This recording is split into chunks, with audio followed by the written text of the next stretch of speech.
Good மார்னிங்ப்பா. நம்ம இன்றைக்கி பார்க்க போகிறது பார்த்தீங்கன்னா 5வது எக்ஸசைஸு. இது பார்த்தீங்கன்னா டேட்டா பேஸ் 1ன்னு சொல்லுவாங்க. ஸோ இது வந்து ரொம்ப ஈஸியான எக்ஸசைஸ் தான். ஆஃபீஸ் ஆக்சஸ்ன்னு சொல்லுவாங்க. அதெல்லாம் நம்ம இப்போ ஓப்பன் பண்ண போகிறோம். ஃபஸ்ட்டு இதை ஓப்பன் பண்ணுறோம். All programs, Microsoft office access, Microsoft ஆஃபீஸில் போய் ஆக்சஸ், அதில் blank டாக்குமெண்ட்டு. இதில் வந்து என்னென்னா blank டாக்குமெண்ட் நேம் வந்து நம்ம எடிட் பண்ணுறோம். Employee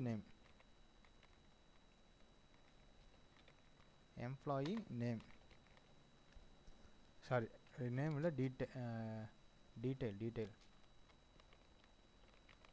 கொடுத்தாச்சா? Create as existing file okay கொடுக்குறேன். ஓகேவா? இந்த மாதிரி ஆகிட்டு இருக்கு. அடுத்து நான் என்ன பண்ணுறேன், வியூ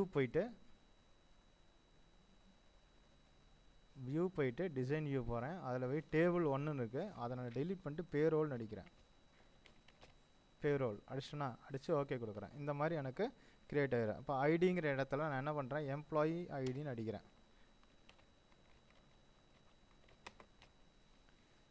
எம்ப்ளாயி ஐடி, அப்புறம் நேமு, சும்மா நேம் நானே அடிக்கிறேன். அப்புறம் டிஓபி, டேட் ஆஃப் பர்த்.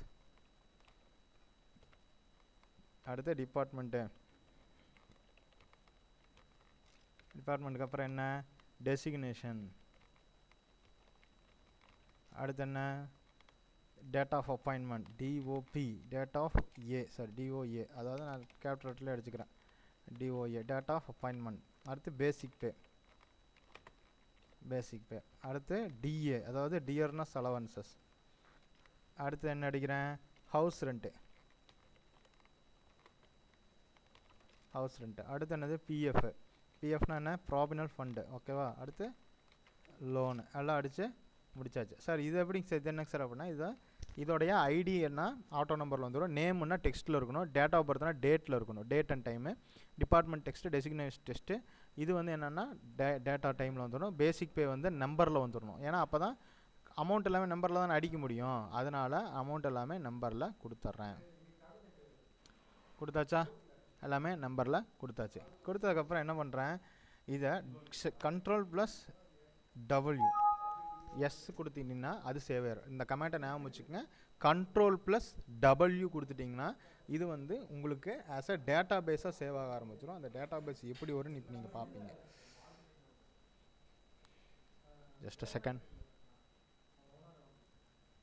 வந்துருச்சு பாரு. இப்போ எம்ப்ளாயியோட ஐடி, எம்ப்ளாயியோட நேமு எல்லாமே வந்துருச்சா? இப்போ என்ன, எம்ப்ளாயி ஐடி 1ன்னு சும்மா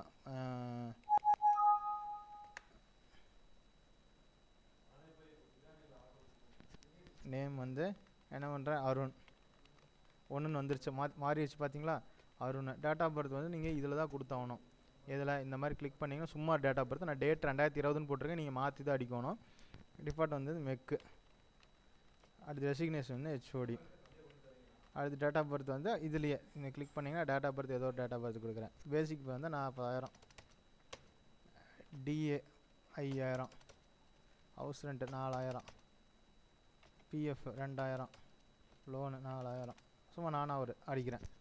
அடுத்தது என்ன பண்ணுறேன், இன்னொரு நேமு குமார், அவருக்கு டேட் ஆஃப் பர்த்து நானாக அடிக்கிறது தான், சும்மா போடுறேன். இங்கேயும் டேட் ஆஃப் அப்பாயின்மெண்ட்டு சும்மா போடுறேன். போட்டுட்டு இவங்க வந்து சிஎஸ்சி, அதாவது கம்ப்யூட்டர் சிஓஎம்பின்னு மட்டும் அடிக்கிறேன். கம்ப்யூட்டர்னு அடிச்சிட்டேன். அதில் வந்து இவர் வந்து ஸ்டாஃபு, சும்மா ஸ்டாஃப்னு அடிக்கிறேன். அடிச்சுட்டு பேசிக் போய் இவருக்கு 20,000, டிஏ வந்து 2,000, ஹவுஸ் ரெண்ட்டு 4,000, 3,000, 2,000. அடுத்தது ஹரி,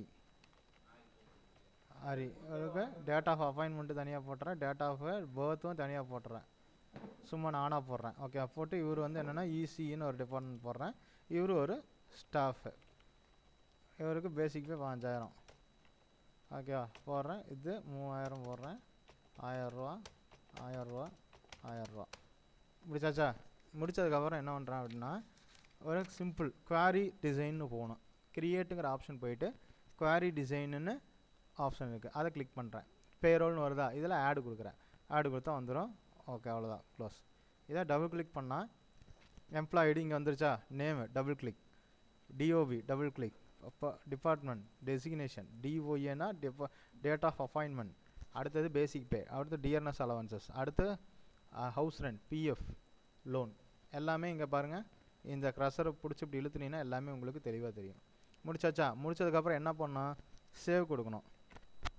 குவாரி 1 இருக்கு இல்லையா, குவாரி இல்லை 1ங்கிறத அப்படியே நீங்கள் சேவ் கொடுக்குற, ஓகே கொடுக்குற, சேவ் ஆயிடுச்சா?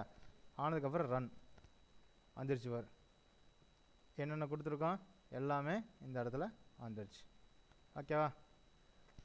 குவாரி 1 இது பேரோல்ப்பா, முன்னாடி கொடுத்த பேரோல், இது குவாரி 1ல் உனக்கு டெசிக்னேஷன் படி எல்லாமே உனக்கு வந்துருச்சு. ஓகேவா? அவ்வளோதான் கண்ணா. இதுதான் எக்ஸசைஸ் நம்பர் 5. இதை நல்லா தெளிவாக பார்த்துக்குங்க.